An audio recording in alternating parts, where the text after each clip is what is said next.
Alors rebonjour, on est beaucoup plus connecté à cet instant. Ce qu'on vous propose ce matin, c'est sur ce outil Click Meeting, un webinaire sur les spéciales élections américaines. Vous avez un chat sur le côté qui vous permettra de poser quelques questions qu'on prendra à la fin. On essaiera avec les micros de aussi vous donner la parole à la fin. Je vous propose 45 minutes environ sur les enjeux de cette élection américaine, les effets macroéconomiques, quels sont les impacts sur les marchés, comment le Fonds Richelieu America va aussi mettre en œuvre sa stratégie autour des hypothèses formulées sur ces élections américaines. Je vais vous laisser travailler avec Alexandre Aizé, CIO du groupe Richelieu, pour toutes les explications sur la macroéconomie, et également Éric Lafrenière, le gérant de Richelieu America, lui-même nord-américain, mais pas concerné par l'élection puisqu'il est canadien, mais en tout cas très intéressé. Je vous propose ces 45 minutes de travail ensemble. Je me réjouis d'être avec vous ce matin dans ces conditions-là. Je vous souhaite une très bonne matinée et je vous laisse avec Alexandre Aizé, à qui je rends le siège, et Éric Lafrenière. Messieurs, c'est à vous. Merci. Merci beaucoup. Je vais enlever mon masque durant mon intervention. Alors, évidemment, nous allons parler des élections américaines de manière beaucoup plus détaillée, mais il nous a semblé important en tout cas définir les élections américaines à travers plusieurs prismes, parce que nous ne sommes pas dans une année comme les autres. C'est vrai que 2020, on sort d'une crise. En tout cas, on est encore dans une crise à la fois, on va dire, sanitaire, mais aussi économique.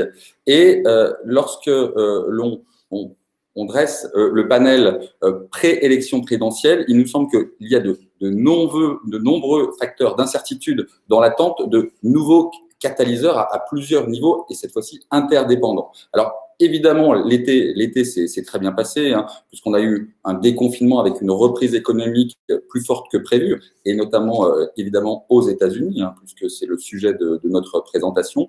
Mais on a finalement 7 facteurs d'incertitude qui peuvent potentiellement être des catalyseurs. Le premier facteur, c'est le facteur sanitaire avec le Covid. Le facteur monétaire par rapport à l'action des banques centrales et notamment de la Fed pour cette fin d'année. On sait que les banques centrales ont ajouté de la liquidité dans le marché pour mettre en place un processus de reflation. Et puis, vous avez un enjeu budgétaire avec ce fameux plan de relance américain. Éric en parlera un peu plus longuement. Des enjeux évidemment macroéconomiques avec ce mois-ci des publications de résultats qui vont donner le ton, notamment du point de vue des entreprises, pour, on va dire, mettre en place une résilience par rapport aux résultats du deuxième trimestre et avec des pertes importantes, mais une résilience des entreprises par rapport au déconfinement, et puis une situation macroéconomique. On parlera notamment du commerce mondial et surtout des enjeux de la consommation, et puis les enjeux, et là, ça sera un des thèmes importants de notre webinaire, les enjeux politiques avec les élections américaines. Alors, dans cet environnement, il faut quand même retenir quelque chose d'important, qu'un des facteurs qui a, on va dire, driver ou drainer toutes les informations depuis près de 6 mois, c'est évidemment le risque sanitaire. Et ce que l'on a pu voir, c'est qu'il y a une résilience des marchés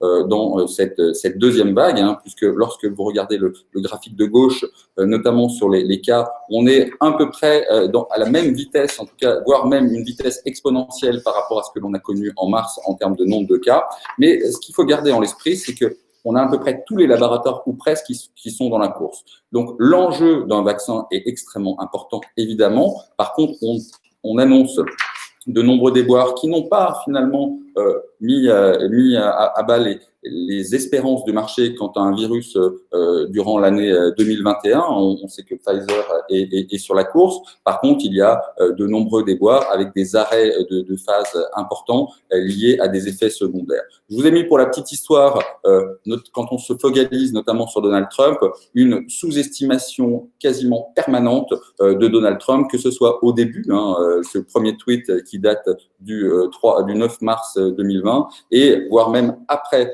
son infection, puisque en début du mois, il a retweeté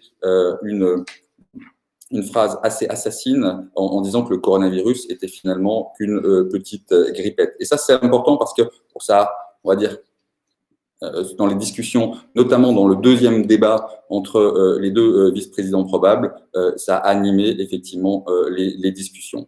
Au niveau macroéconomique, les enjeux de la croissance, ce que l'on a vu, c'est qu'aux États-Unis, finalement, les États-Unis sont un pays et le pays qui s'en tire le mieux, hein, avec une croissance économique qui sera cette année de moins 3,8, moins 4%. Mais ce que l'on peut voir, c'est que tout ce qui a été, on va dire, avancé en termes de plan cette année va se répercuter sur la croissance l'année prochaine, puisque finalement les États-Unis, avec une croissance d'environ 4% l'année prochaine, sont un des pays qui aura le moins de croissance sur 2021. À retenir quand même que en Europe et notamment en France, on a pour l'instant des anticipations de croissance de 7 à 8%, ce qui fait un des pays les plus prolifiques l'année prochaine. Alors, l'enjeu aussi macroéconomique, c'est cette différence que l'on voit. Alors, on a eu les chiffres, notamment vendredi, sur les ventes au détail américaines qui ont montré qu'il y avait un peu plus de résilience cette fois-ci du consommateur, mais on voit bien cette dichotomie entre, d'un côté, les chefs d'entreprise, hein, où finalement c'est la bourse, et de l'autre côté, les consommateurs. Vous voyez sur le graphique de droite, entre la confiance des chefs d'entreprise et la confiance du consommateur, on a bien cette divergence que beaucoup appellent une divergence en K, qui est de nature, effectivement, à créer des doutes sur on va dire, la pérennité de la croissance. À court terme, nous pensons que les plans de relance sont véritablement nécessaires et notamment après avoir mis en place des plans de relance sur l'offre, les plans de relance maintenant vont se focaliser sur la demande et sur le consommateur.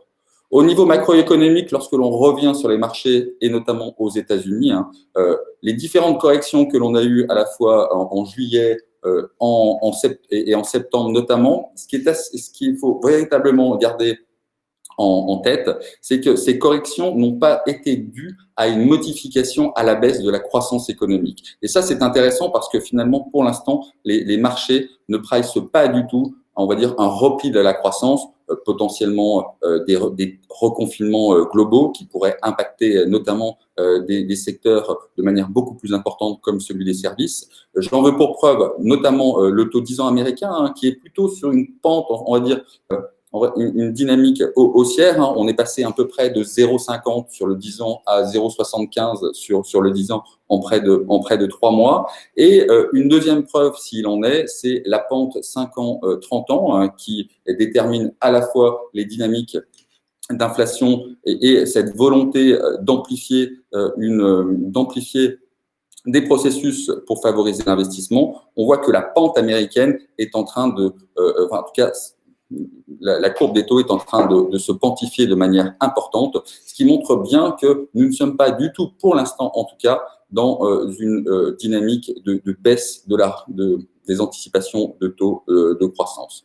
Au niveau géopolitique, il faut quand même en parler, même si on parle des États-Unis, puisqu'on est dans un environnement global. Hein, peut-être que, en tout cas, Eric, dans les risques sur les résultats des élections présidentielles, va certainement en parler, mais on est dans un environnement où depuis 2018, il y a eu des diatribes et une guerre commerciale entre la Chine et les États-Unis. Alors, finalement, ce que l'on a vu, c'est que à la fois la crise du Covid et à la fois l'approche des élections présidentielles ont finalement atténué les discussions difficiles entre les Chinois et les Américains. Pourquoi ? Parce que d'un côté, effectivement, la politique américaine va être déterminée par l'élection présidentielle et de l'autre côté, les Chinois attendent d'avoir leur prochain interlocuteur. Alors, il faut quand même ajouter que la période de l'élection présidentielle est juste au moment des discussions sur le prochain plan quinquennal chinois. Alors, ça pourrait en fin de mois créer quelques dissensions. Hein. Donc, on sait, je ne veux pas reparler de la Chine puisque ce n'est pas le sujet, mais on sait que la croissance économique chinoise va être estimée de manière beaucoup moins importante qu'elle ne l'était, hein, puisqu'on était sur un plan entre 2016 et 2020 d'à peu près 6,5%. On sera certainement autour de 4 à 5% pour la période 2021-2026. Mais ce qu'il faut retenir, c'est que dans les discussions que l'on pourrait avoir au niveau du Parti communiste chinois, on pourrait avoir des phrases assassines envers le président américain qui pourra évidemment jouer sur les débats dans la dernière ligne droite de l'élection présidentielle et notamment dans les derniers sondages, en tout cas, que l'on peut avoir aux États-Unis sur le sentiment anti-chinois américain, il est de plus en plus important et notamment il a augmenté depuis 2018, ce qui fait effectivement une partie de l'électorat, en tout cas des discussions que l'on pourrait avoir sur le prochain débat. Alors, quand on parle des problématiques américaines, on ne peut pas ne pas parler des problématiques budgétaires. On sait que le plan de relance, la discussion du plan de relance entre les démocrates et les républicains, on va dire, est dans l'impasse, notamment Nancy Pelosi qui avait donné un ultimatum à hier soir de mémoire en tout cas, comme point d'arrêt sur des discussions que l'on pouvait avoir. Ce qui est intéressant, c'est ce graphe, notamment du Standard & Poor's, la journée où Trump a voulu arrêter les discussions entre les démocrates et les républicains. Vous voyez que ça a eu un impact direct sur le marché, près de 2-3% en quelques minutes. Donc, on voit l'implication et l'importance de ces plans de relance. J'en parlais tout à l'heure. On a eu une relance par l'offre de manière importante. Il va falloir maintenant soulever cette relance par la demande pour recréer de la confiance sur le consommateur. Et on voit que c'est un vrai point de dissension important. Je rappelle quand même que souvent dans les chiffres, on est notamment le tweet de Donald Trump que je vous ai mis en bas à gauche. Il y a une vraie dissension entre les 2,4 trilliards de dollars voulus par les démocrates face aux 1,6 trilliard, puisque même si on est dans une différence à la virgule près, maintenant on parle en trilliard, donc on est à peu près sur une différence de 800 milliards de dollars, ce qui est véritablement très important, avec une vraie différence entre d'un côté un plan démocrate qui est tourné vers le consommateur et notamment les plus démunis vers le programme de santé, et évidemment un programme de Donald Trump tourné vers l'entreprise et très tourné vers le secteur pétrolier. Retenez quand même que, et ça c'est une potentielle faiblesse du dollar important, nous sommes sur des déficits budgétaires abyssaux, on sera pratiquement à 20% de déficit budgétaire cette année aux États-Unis, on sera à peu près à 15% l'année prochaine. On voit qu'il y a un fonctionnement de la planche à billets qui est à plein régime. Retenez quand même qu'en Europe, on parle beaucoup on va dire, plan de relance par le déficit budgétaire. Nous avons notamment les pays du Nord qui sont beaucoup plus stricts et nous n'aurons jamais des déficits budgétaires de cet acabit. En tout cas, il y a une véritable différence fondamentale entre les États-Unis et l'Europe. Au niveau des enjeux macroéconomiques, c'est important d'en parler. Dans la correction que nous avions en septembre, un des catalyseurs avait été les résultats de l'entreprise Ciena, qui est une société spécialisée dans les réseaux et notamment les réseaux optiques, qui montrait des différences vraiment notables entre les résultats que nous avions eus, on va dire début juillet, et les résultats début septembre, puisque c'est une entreprise qui publiait de manière décalée et qui avait une visibilité notamment sur les mois de juillet et d'août. Et là, on avait effectivement des doutes sur le secteur technologie dans son ensemble, avec encore une fois des investissements extrêmement forts, notamment en juin et juillet, mais avec une fragilité qui pourrait s'installer suite aux publications de résultats sur un secteur qui est largement consensuel. On sait que c'est un secteur qui représente maintenant une 35% du Standard & Poor's notamment, donc un niveau que l'on avait connu dans les années 2000, et donc ce qui pourrait créer une fragilité, non pas au niveau politique, mais cette fois-ci au niveau macroéconomique, c'est-à-dire au niveau des entreprises. Au niveau monétaire, pour terminer, pour aller plus en avant sur les problématiques politiques, ce que l'on peut dire, c'est que la Fed, effectivement, est encore là. Alors, dans les derniers discours que l'on a eus sur la Fed, à chaque fois, ça a créé on va dire, un mini-choc de marché. Rappelez-vous, fin juillet notamment, et en septembre, on a vraiment une vraie focalisation sur la thématique de l'inflation et de la reprise. Ce que l'on voit aux États-Unis, c'est qu'il y a un début d'inflation. Vous l'avez vu notamment dans la quantification de la courbe des taux, qui paraît assez importante, et il y a potentiellement un changement de politique de la Fed depuis quelques mois, puisqu'il y a une volonté très forte de reflation des actifs et de mise en place de l'inflation. Alors, l'inflation ne se décrète pas comme ça, mais on voit que pour la première fois, vous le voyez sur le graphique de droite, hein, vous avez les perspectives de taux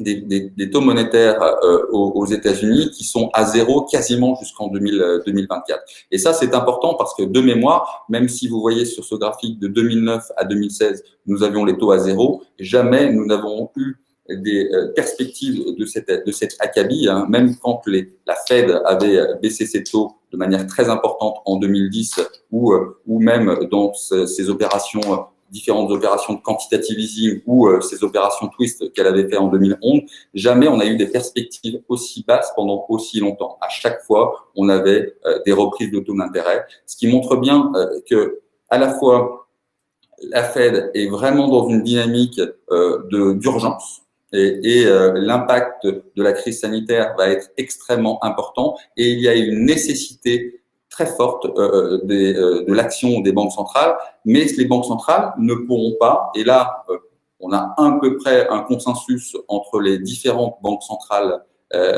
au niveau mondial, hein, les banques centrales ne peuvent pas tout faire, la politique monétaire n'est pas là pour maintenir coûte que coûte une croissance sans, on va dire, réforme et accélération fiscale et budgétaire, et c'est tout l'enjeu à la fois de l'élection présidentielle et des plans de relance qui vont être mis en place. On sait que pour l'instant, les banques centrales ne peuvent pas faire grand-chose puisqu'on attend les plans de relance, mais dans un second temps, lorsque nous aurons des plans de relance, les banques centrales et la Fed en particulier sera là pour accompagner ces plans de relance, notamment en faisant du quantitative easing de manière plus importante. Alors, retenez quand même qu'au niveau monétaire, même si on va dire dans un webinaire qui est spécialisé qui est focalisé sur l'élection présidentielle, on a quand même, on peut dire maintenant, il n'y a plus vraiment de limite par rapport à l'action des banques centrales, à part les banques centrales elles-mêmes. C'est-à-dire que tout l'enjeu pour les prochaines années, vous le voyez sur le graphique de gauche avec les bilans des banques centrales en fonction des PIB. On a la Suisse, le Japon qui sont à près de 140% en termes de bilan par rapport au PIB. Finalement, le Japon a ouvert la voie à des quantitative easing extrêmement importants. Il semble que cette méthodologie non pas soit suffisante, mais soit maintenant nécessaire pour maintenir des niveaux de croissance et surtout soutenir des plans de relance par rapport aux consommateurs. Alors, les enjeux des banques centrales, quand même, pour les prochaines années, effectivement, il va falloir regarder comment va fonctionner la Fed, mais aussi les autres banques centrales, hein, évidemment la BCE, avec des thématiques d'inflation plus flexibles, des thématiques d'objectifs d'emploi. Et ça, on va dire, ça peut être discutable quant aux enjeux de la politique monétaire. Est-ce que la politique monétaire doit gérer les dynamiques d'emploi? Et puis, pourquoi pas, comme le fait le Japon, sur des niveaux de primes de risque par rapport aux actifs financiers. On sait que le Japon, ce que ne fait pas la Fed ni la BCE pour l'instant, achète des actions en direct. Donc, c'est en tout cas, une potentialité qui est maintenant, je pense, acquise par rapport aux banques centrales. Et pourquoi pas demain un objectif de COD ou lié au green business. On sait que on va dire l'Europe est très en avance sur ce sujet-là, mais c'est un des chevals de bataille des démocrates. Les dissensions peuvent arriver plus au niveau de la BCE qu'au niveau de la Fed, entre les faucons et les colombes. Tout l'enjeu va être à la fois l'indépendance. On sait que, par exemple, depuis 2018, retenez quand même que la baisse des marchés de 2018 n'était pas forcément due à la guerre commerciale entre la Chine et les États-Unis, mais surtout on va dire, un sur-régime économique des États-Unis avec une reprise mondiale, on va dire, synchronisée, ce qui obligeait les banques centrales à retirer de la liquidité. Et on voit qu'effectivement, à la fois l'action des banques centrales, mais surtout leur indépendance.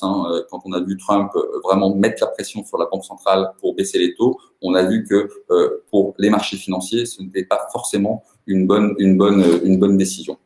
Alors, cette fois-ci, et là, on va rentrer dans le cœur du sujet, après avoir fait un panel des enjeux et des facteurs de risque pour cette élection présidentielle au niveau politique. Alors là, on vous a mis 3 graphiques qui me semblent importants pour introduire notamment le propos d'Éric.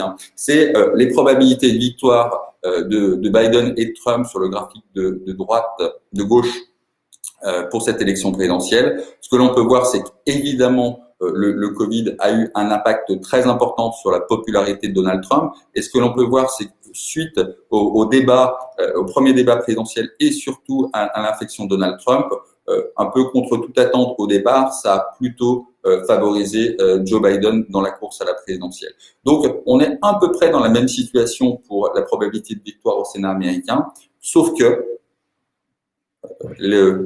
l'historique a montré qu'il fallait finalement être assez humble par rapport à tous ces sondages, puisque lorsque vous voyez ce graphe en dessous, qui représente les points d'avance de Joe Biden dans les fameux swing states, ceux qui vont décider véritablement de l'élection présidentielle, on est pour l'instant à peu près au niveau de ce qu'était Hillary Clinton en 2016. Donc, on voit que finalement, rien n'est gagné, rien n'est perdu pour des candidats et que toute notre analyse n'est pas de faire, en tout cas, notre métier, ce sont les marchés financiers.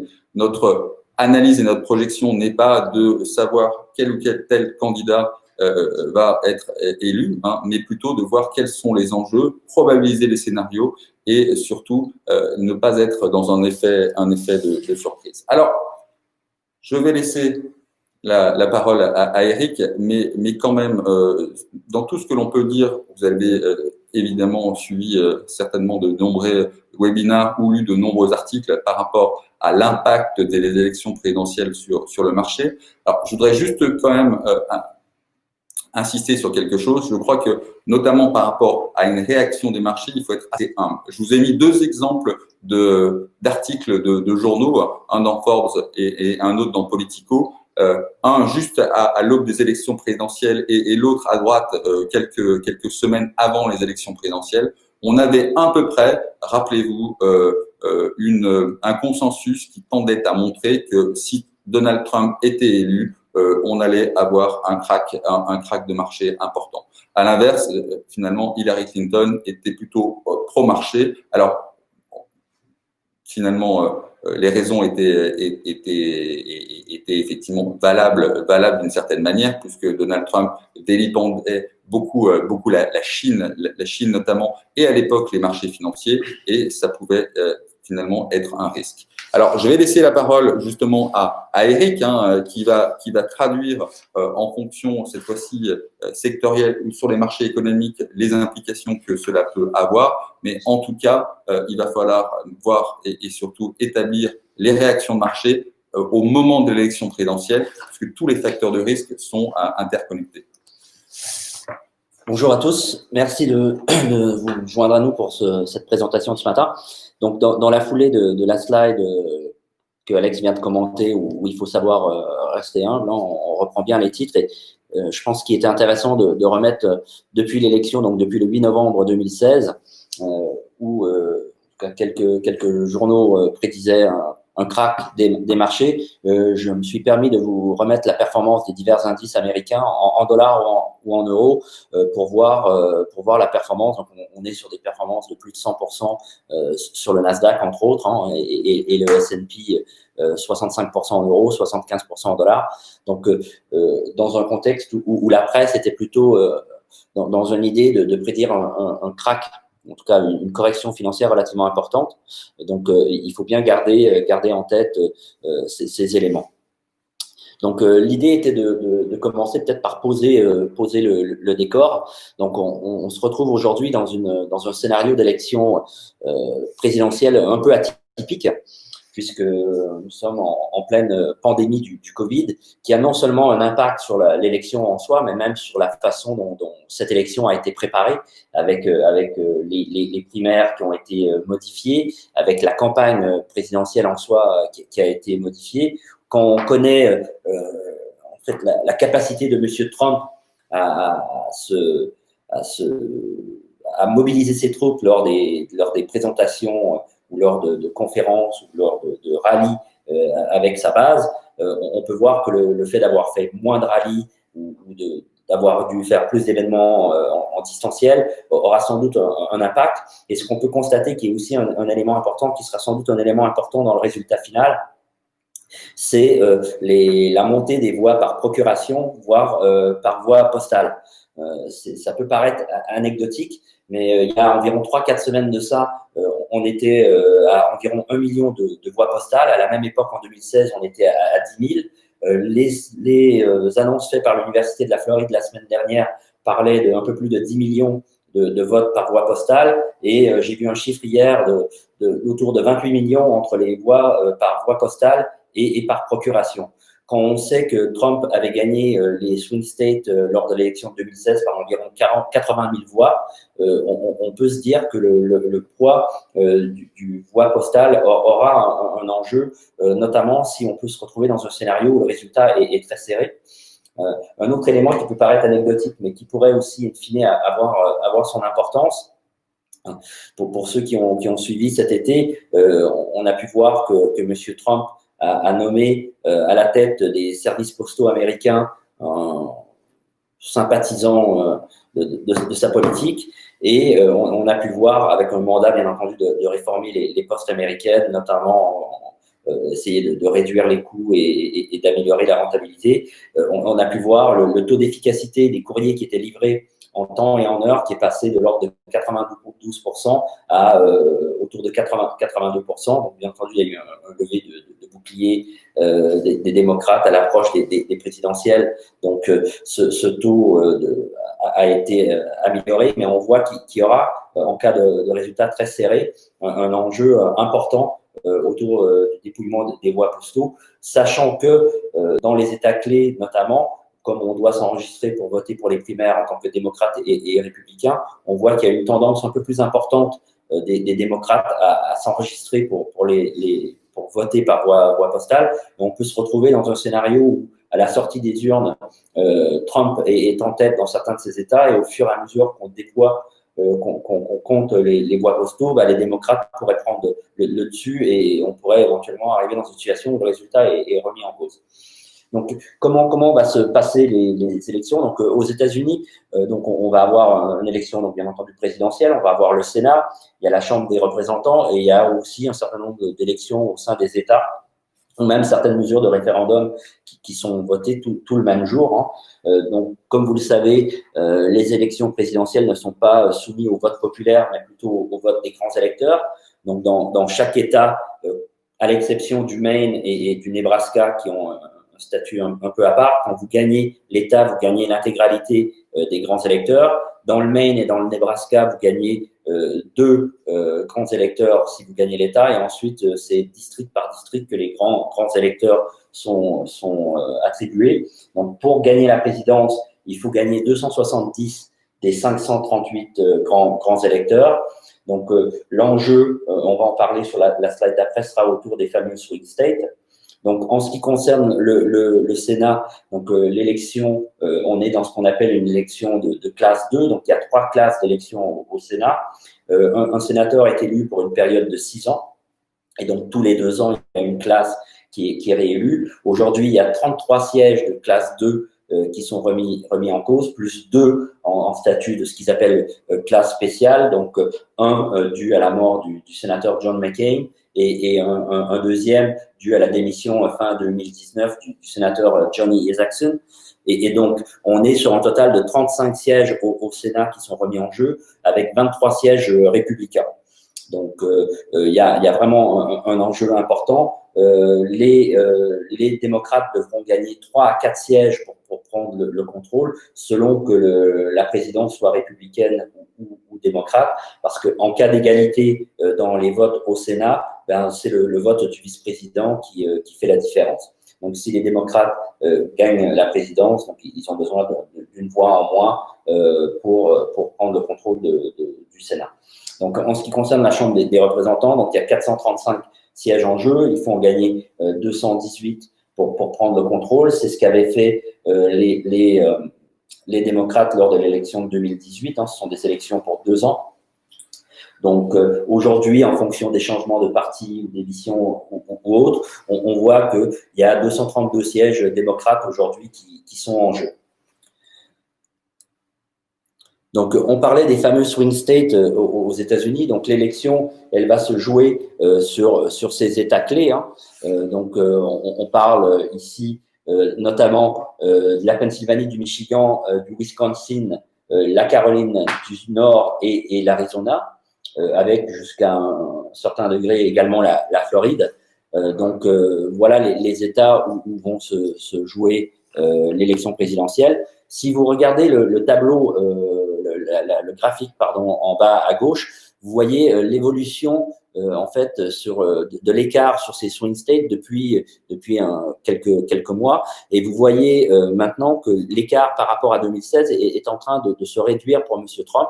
Donc on reste sur le même scénario qu'on pouvait avoir en 2016 avec un avantage de Madame Clinton, mais qui est en train de se réduire, et on voit ce qui s'est passé en 2016. Un élément peut-être important et qui aura sans doute un des facteurs clés du résultat de l'élection, c'est que Madame Clinton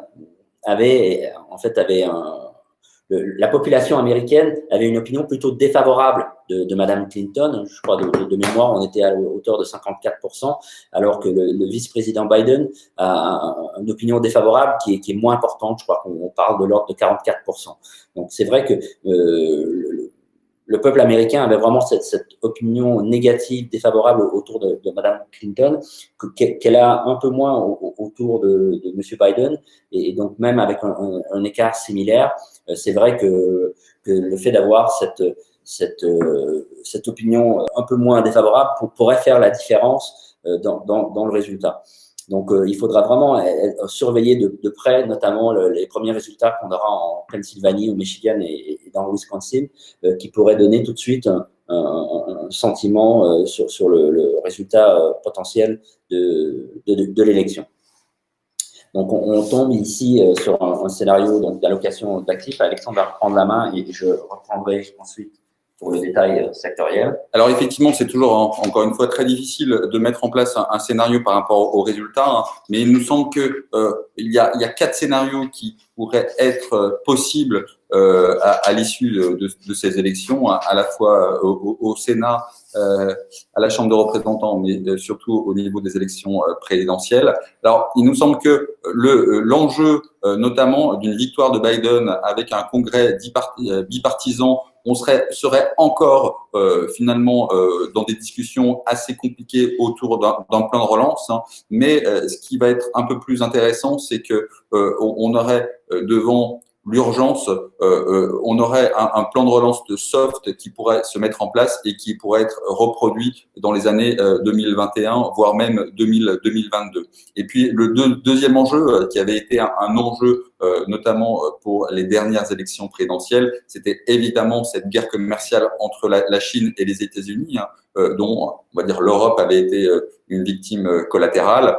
Et bien là, on serait plus dans une guerre commerciale un peu plus soft, en tout cas, qu'elle ne serait si Donald Trump était élu. Donc, dans cette situation, on serait un peu dans une situation, on va dire, entre deux eaux, avec des taux d'intérêt qui se maintiendraient et surtout des actions qui, finalement, profiteraient de cette ambiguïté au niveau du plan de relance. Alors, le deuxième enjeu, en tout cas, la deuxième hypothèse que nous avons voulu mettre en avance et on commence à lire de nombreux articles sur cette hypothèse, c'est cette fameuse vague bleue avec une élection de Joe Biden et finalement à la fois à la Chambre des représentants et au Sénat, cette vague bleue avec un Sénat démocrate. Et alors là, il y a véritablement des questions qui peuvent se poser. Des questions notamment au niveau du plan de relance qui sera fait par la défense avec une hausse de la fiscalité importante. On parle beaucoup notamment de ces fameux rapports démocrates par rapport aux GAFA, notamment, et au potentiel démantèlement de ces entreprises. Et par contre, on serait dans une guerre commerciale, puisque nous ne pensons pas que la victoire de Biden ou de Donald Trump, de Biden en tout cas, mettre un arrêt à cette guerre commerciale entre la Chine et les États-Unis. Je pense que c'est véritablement un enjeu de plusieurs années et une espèce de guerre froide qui est en train de se créer entre les États-Unis et la Chine, mais on serait dans une guerre commerciale beaucoup plus soft, on va dire, et un peu plus apaisée qu'elle ne serait avec Donald Trump. Alors, les enjeux pour on va dire ce scénario, eh bien, ça serait le véritable impact, ce serait sur les taux d'intérêt. Il va falloir regarder quel va être l'impact sur les taux d'intérêt, parce qu'un plan de relance par la dépense, ça pourrait créer à la fois des dynamiques d'inflation beaucoup plus importantes. On a vu que cette dynamique était déjà là, mais surtout avec une vitesse de propagation sur les taux d'intérêt beaucoup plus importante. Et cette vitesse conjuguée avec des enjeux notamment sur la fiscalité dans l'entreprise pourrait non seulement peser sur les valorisations, du fait de la hausse des taux d'intérêt, mais aussi sur un enjeu des bénéfices des entreprises. Et là, on pourrait avoir un doute à court terme et le marché pourrait tester en tout cas cette volonté de Joe Biden de mettre en place une politique drastiquement différente de celle de Donald Trump. C'est pour ça que pour nous, on aurait au départ en tout cas un vrai doute et une potentialité de marché à la baisse pour tester en tout cas cette politique de relance et cette hausse de la fiscalité. Et puis, l'enjeu aussi serait sur le dollar, où là, on serait dans des plans de relance avec, vous l'avez vu tout à l'heure, des déficits budgétaires qui vont être historiques, avec un fonctionnement de la planche à billets de manière assez importante, qui serait de nature à amplifier la baisse du dollar que nous avons eu ces derniers jours. Alors, les autres scénarios avec cette victoire de Donald Trump, alors on va dire Donald Trump élu avec un congrès bipartisan, voire même démocrate, c'est une situation quand même très délicate, qui pourrait cette fois-ci mettre à bas les perspectives économiques et donc faire baisser les taux d'intérêt d'une certaine manière dans un flight to quality, avec une baisse des actions. Par contre, effectivement, le dollar profiterait de cet engouement, en tout cas de valeur refuge, puisqu'on serait dans des discussions beaucoup plus strictes en ce qui concerne les déficits budgétaires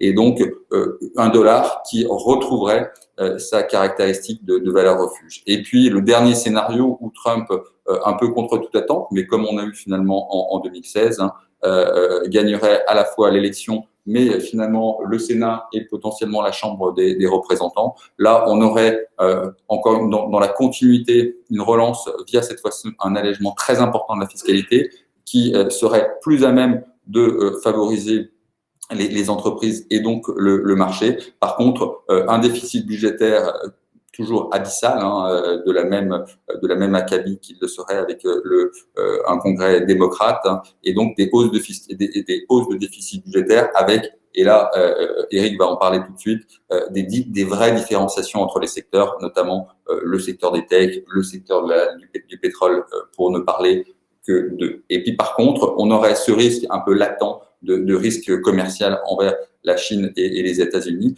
On pense que ce risque commercial serait beaucoup moins important que si le Congrès était bipartisan. Pourquoi ? Parce que Trump aurait la main sur cette guerre froide entre la Chine et les États-Unis. Et dans le cas d'un Congrès bipartisan avec une élection de Donald Trump, on aurait cette fois-ci une intensification de la guerre commerciale, en tout cas au niveau de la rhétorique, qui mettrait à mal une tendance, en tout cas, sur le marché des actions.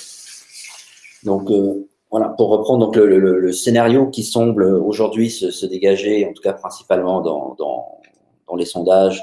Donc, encore une fois, soyons humbles sur le résultat, mais c'est le scénario d'une vague bleue.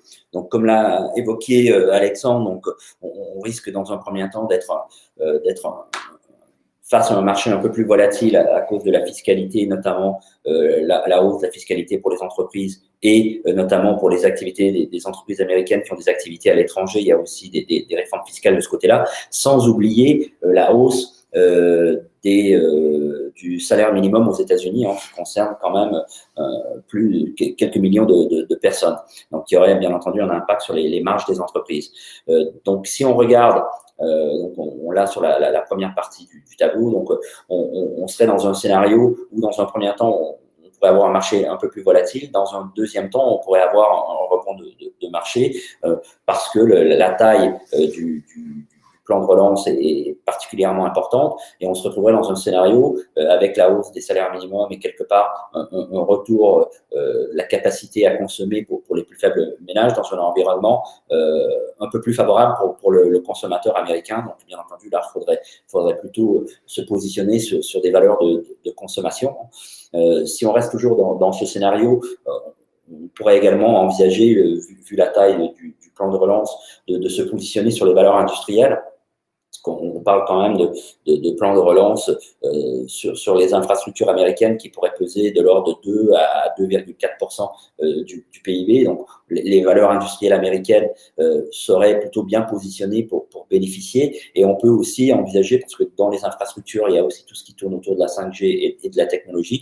Donc, certaines valeurs ou certains sous-secteurs de la technologie ou des télécoms qui pourraient bénéficier de ce plan de relance. En ce qui concerne le secteur de l'énergie, on pourrait considérer que tout ce qui est énergie fossile serait un peu plus sous pression et on aurait plutôt tendance à vouloir se positionner sur tout ce qui tourne autour des énergies renouvelables. Et pour le secteur des financières, on pourrait voir, contrairement à ce qu'avait fait M. Trump à son élection de 2016, un retour un petit peu sur la réglementation du secteur des financières. Faudra voir, in fine, quel rôle Elizabeth Warren aura au sein de l'administration Biden dans le cadre d'une éventuelle élection. Pour ceux qui se souviennent, Mme Warren était à l'époque à la tête de la commission bancaire du Sénat. Elle a une opinion et une idée relativement défavorable du secteur financier, notamment des agences de notation. Donc, on pourrait voir, selon le rôle qu'elle occupe au sein de l'administration de M. Biden, une pression relativement importante sur les financières. Donc, en ce qui concerne le secteur de la santé, effectivement, on pourrait revoir une espèce de volonté du Parti démocrate de remettre en avant, sous une forme ou une autre, l'accès à la santé pour tous. Donc, qui pourrait là également être un secteur sur lequel on pourrait se positionner. Pas nécessairement sur tous les sous-secteurs de la santé, mais il y aurait quelques secteurs, et on pourra en reparler, qui pourraient être favorables dans ce scénario-là. Si on va prendre l'autre scénario, qui est celui d'un statu quo, donc avec un Sénat républicain et M. Trump qui reste au pouvoir, on reste dans un scénario un peu similaire à ce qu'on est aujourd'hui. Donc, on serait plutôt favorable aux grosses capitalisations américaines. On pourrait voir donc une hausse des tensions avec la Chine, puisque on le rappelle, M. Trump ne serait plus soumis au vote. Donc ce serait sa dernière élection, donc on pourrait voir une hausse de son rhétorique pro-américain avec une hausse d'une guerre commerciale, et là, pas nécessairement un scénario favorable aux consommateurs. On voit que les entreprises américaines, en grande partie, doivent s'approvisionner de sous-traitants chinois. Donc, on pourrait avoir des tensions dans ces secteurs de fournisseurs qui pourraient bien entendu avoir un impact.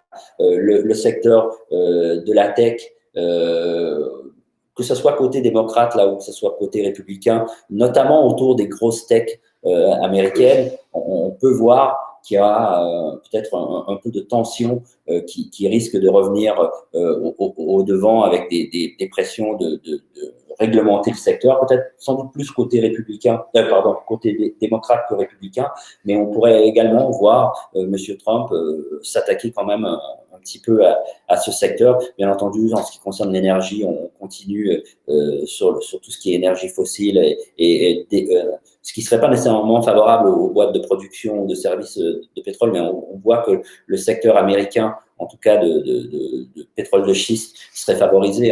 Ce qui est important dans le cadre de la politique américaine, c'est vraiment d'être self-sufficient, donc de réussir à être autosuffisant sur le pétrole et de moins dépendre d'autres pays pour son approvisionnement. Donc, on pourrait voir une volonté de M. Trump de continuer à favoriser ce type d'énergie. On se retrouverait par contre dans un scénario plutôt favorable sur les financières. On avait vu M. Trump qui avait quand même sensiblement enlevé de la réglementation autour des financières dès son élection. D'ailleurs, on l'avait vu dès le départ, à partir de novembre 2016, les financières américaines avaient commencé à décoller. Après, d'autres événements ont fait que le secteur a été sous pression, mais on avait déjà eu un mouvement quand même relativement favorable dès son élection en 2016. Donc, vous verrez plus en détail, on va vous transmettre le document après la présentation, mais vous pourrez voir plus en détail les différents mouvements. Je reviens. Oui, pour terminer, effectivement, par rapport à l'introduction que je vous ai faite avec tous ces enjeux interconnectés, avec ces facteurs qui peuvent être à la fois des facteurs de risque, mais aussi de reprise. Nous avions fait exactement le même travail en 2018 et en 2019 pour montrer pourquoi le marché pouvait avoir une dynamique positive malgré tous les risques, on va dire, listés depuis février 2018. Les enjeux, vous l'avez compris, notamment les enjeux politiques américains sont véritablement sur à la fois des rotations sectorielles qui peuvent être assez violentes, les niveaux des taux d'intérêt qui peuvent être un vrai sujet plus aux États-Unis qu'en Europe, mais on sait qu'on pourrait avoir une implication sur l'ensemble, on va dire des primes de risque. Donc c'est quelque chose qu'il va falloir analyser assez tôt pour notamment le lendemain des élections présidentielles. Et puis, Eric on a parlé, il y a un scénario que l'on n'a pas mis, en tout cas dans les grands scénarios, puisque ça ne concerne ni la victoire ni la défaite d'un candidat, mais ça sera un scénario de contestation des résultats qui serait cette fois-ci extrêmement négatif. On l'avait vécu une fois avec Al Gore et ça avait été effectivement on va dire, une potentialité de volatilité importante cette fois-ci, comme ça l'avait été il y a quelques années. On vous a mis en dernier slide la reprise de notre point mensuel, puisque cette fois-ci on s'était focalisé sur les États-Unis, mais on produit un point mensuel détaillé sur nos convictions d'allocation d'actifs. Nous sommes, vous l'avez compris, un peu plus prudents à court terme par rapport notamment aux élections présidentielles, mais surtout à la dynamique des résultats que nous pourrions avoir ce mois-ci par rapport aux valeurs technologiques. On a vu les banques qui commençaient à publier aux États-Unis et ce n'est pas véritablement de bonnes factures, donc on pourrait avoir des volatilités et des niveaux de marché un peu plus bas suite à cette fois-ci à des considérations microéconomiques. Michel, tu veux prendre la main? J'ai vu quelques questions qui passaient sur notamment les banques centrales. Il y avait une question intéressante sur le fait que, évidemment, s'il n'y avait plus de limite pour les banques centrales, comment les gérants pouvaient faire parce qu'il n'y avait plus du tout les mêmes repères pour une gestion active. Alors, la question est assez simple.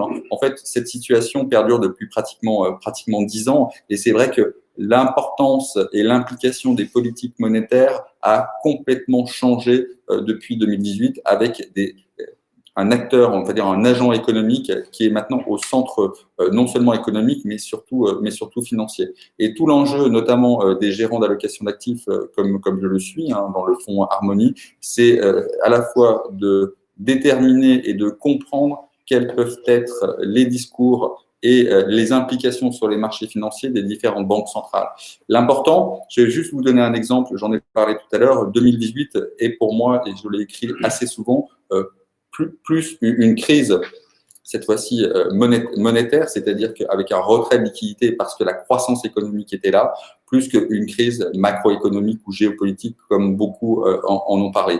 Et c'est une importance c'est très important parce que finalement, on parle beaucoup, il y a beaucoup d'articles sur la déconnexion entre l'économie, on va dire réelle, et les marchés financiers. Et les banques centrales sont en partie la cause de cette déconnexion entre l'économie réelle et les marchés financiers. Et pour être un peu provocateur pour conclure cette question, je dirais que finalement, on est dans une situation, alors on est dans une situation de crise, mais on est aussi dans une situation où finalement la médiocrité de l'économie réelle est plutôt favorable aux actifs financiers. Pourquoi? Parce que une économie médiocre et non pas en surchauffe ou en forte croissance serait de nature à finalement réduire l'implication des banques centrales, ce qui serait une très mauvaise nouvelle pour les marchés financiers. Donc, cette situation un peu compliquée au niveau économique, effectivement, est plutôt de nature, contrairement à ce qui se passait avant 2008, où il y avait une corrélation entre croissance économique, économie réelle et marché financier. Ces corrélations ont complètement évolué et il faut prendre maintenant en compte les discussions par rapport aux banques centrales. Donc, on a eu une autre question par rapport aux deux sièges sur l'élection de classe spéciale du Sénat. Donc, bien entendu, M. McCain était républicain. L'autre sénateur, donc Johnny Isakson, n'est pas décédé, mais a démissionné pour des raisons de santé en décembre 2019, était également un candidat républicain pour l'État de la Géorgie. Pour répondre à la deuxième question. Ensuite, voilà. Une autre question sur les rotations sectorielles. Alors ça, c'est évidemment un vrai sujet. Il nous semble que nous étions notamment sur, on va dire, les valeurs technologiques dans une situation de momentum extrêmement favorable avec des valorisations qui commencent à être importantes. On a vu que l'élection de Joe Biden pouvait être un risque pour les valeurs technologiques. À l'inverse, sur les valeurs un peu plus cycliques avec des plans de relance beaucoup plus importants, pourrait enfin favoriser à court terme, en tout cas, et non pas sur une tendance de long terme, des secteurs un peu plus cycliques, comme notamment des secteurs plus value. C'est ce que l'on a fait à la fois dans le fonds Richelieu America, en allégeant et plutôt les valeurs technologiques par rapport à des valeurs un peu plus cycliques, et dans le fonds Richelieu Harmonie, puisque là on a pris de nombreux bénéfices sur ces valeurs-là, pour faire profiter à la fois les petites capitalisations qui vont être très liées au plan de relance américain et aux valeurs un peu plus cycliques. Donc, nous avons une autre question. Comment la stratégie de Richelieu America va-t-elle être adaptée en prévision des résultats des élections, puisque l'incertitude domine toujours le résultat? Donc, au sein de Richelieu America, petit rappel pour ceux qui connaissent pas bien le fonds, le fonds est constitué de deux poches. Une poche cœur qui est basée sur des sociétés qui ont démontré sur une période de minimum 15 ans leur capacité à payer un dividende régulier et en croissance. Et la deuxième poche, qui est la poche satellite, est investie sur des méga tendances ou des événements de marché, donc ce qui nous donne énormément de flexibilité au sein du fonds pour se positionner en fonction des divers scénarios, situations économiques. Donc, ce que nous avons fait aujourd'hui, parce que dans les deux scénarios, on peut voir que quelque part les grosses techs pourraient être en danger, hein, peut-être plus côté démocrate, mais quand même côté républicain. On l'avait fait un peu tôt, mais on a réduit le poids des GAFA fin juillet, mi-août, donc position qu'on maintient aujourd'hui. On a quand même un poids sur la tech relativement important, mais sous-pondéré quelque part les GAFA, puisque quelque part il y a d'autres valeurs au sein de la technologie qui sont directement ou indirectement impliquées dans les plans d'infrastructures qui pourraient en bénéficier. Donc, on s'est d'abord positionné un peu défensivement par rapport au secteur de la tech, avec des valeurs comme Texas Instruments, entre autres. Voilà. Après, sur les autres secteurs, on s'est positionné un petit peu aussi également sur des financières américaines, deux en particulier pour lesquelles les valorisations nous semblent attractives et qui devraient bénéficier dans le cadre d'un scénario républicain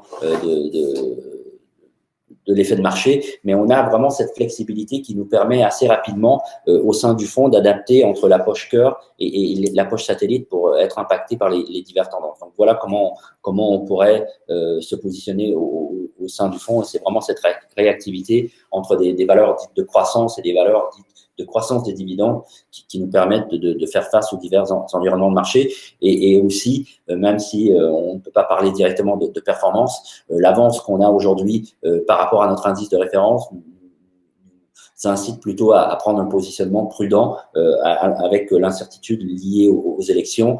En fonction du résultat, après, on pourra adapter et se remettre plutôt en offensif. Une dernière question peut-être, Alexandre?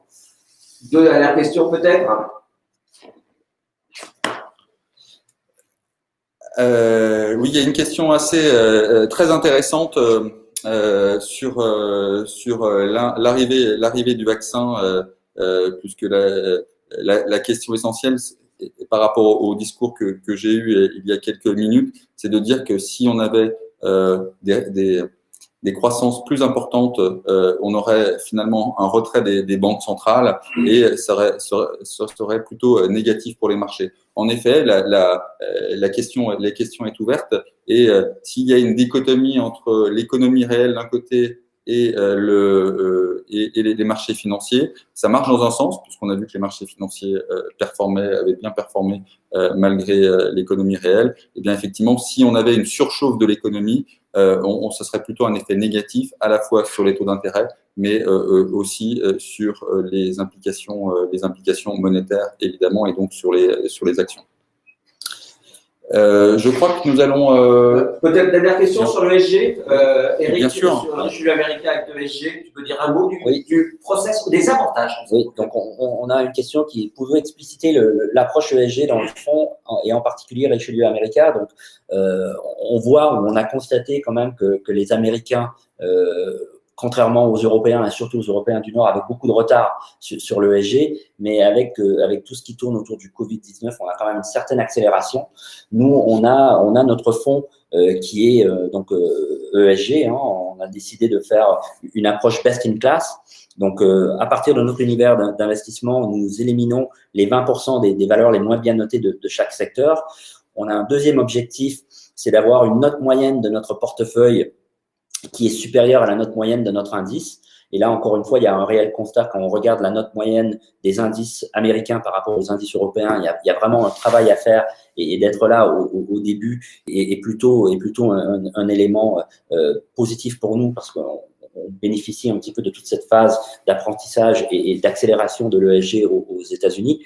Et donc, notre partenaire sur le sujet est Vigeo, qui est vraiment une boîte qui nous fournit des analyses très complètes sur le sujet, qui nous permet de vraiment prendre en compte tous ces aspects dans notre sélection de titres. Et un autre élément qui est important pour moi dans cet aspect ESG, c'est vraiment que ça nous permet, entre autres, en regardant les détails des notations et en faisant un focus sur la partie gouvernance, de s'assurer d'avoir au sein de notre portefeuille vraiment des boîtes qui ont une gouvernance qui permet à la société de vraiment de construire son histoire et qui colle quelque part avec la poche cœur de notre portefeuille, qui montre les sociétés qui ont vraiment cette capacité à verser des dividendes réguliers et en croissance dans le temps. Et ce qui est intéressant, parce que vous pouvez regarder par vous-même, donc si vous allez sur le site Cantalis a pour vocation de noter la méthodologie qui est utilisée au sein du fonds, et vous verrez qu'au sein du fonds Richelieu America, Cantalis a une note 3 pictogrammes vert foncé pour le fonds Richelieu America. Et si vous allez sur le site de Morningstar, qui lui ne note pas la méthodologie, mais note les valeurs au sein du portefeuille tous les trimestres, vous verrez que le fonds Richelieu America a 4 globes sur 5 et fait partie des 10% des fonds les mieux notés en termes d'ESG sur sa catégorie. Donc voilà, après, je serai ravi d'en parler plus en détail avec vous, si vous souhaitez. Alexandre et Eric sont bien entendu disponibles pour vous répondre personnellement par mail, par téléphone. Nous allons nous attacher à vous envoyer cette présentation aujourd'hui. Je vous rappelle que Richelieu America, sur ce marché américain, est particulièrement bien positionné aujourd'hui. Les États-Unis représentent plus de 55% de l'indice mondial actions. Avoir moins de 55% d'actions américaines dans son portefeuille actions, c'est donc sous-pondérer les États-Unis aujourd'hui. Regardez bien Richelieu America comme socle d'allocation d'actifs dans votre poche actions. C'est le marché qui, même si parfois il baisse en premier, baisse jamais plus que les autres et redémarre toujours plus vite. Donc, quel que soit le résultat des élections américaines, on aura des effets positifs sur ce marché. C'est l'incertitude qui s'arrêtera. Donc, regardez bien cette idée dans vos allocations. Avoir des États-Unis dans un portefeuille, c'est une façon d'avoir une vraie diversification parce qu'en plus, on est en dollars et ça crée aussi une diversification de devises. Messieurs, je vous remercie. Tous ensemble, je vous remercie d'avoir assisté à ce webinaire avec nous ce matin. J'espère vous revoir très, très vite pour un prochain rendez-vous. Une bonne journée à tous et merci encore. Au revoir.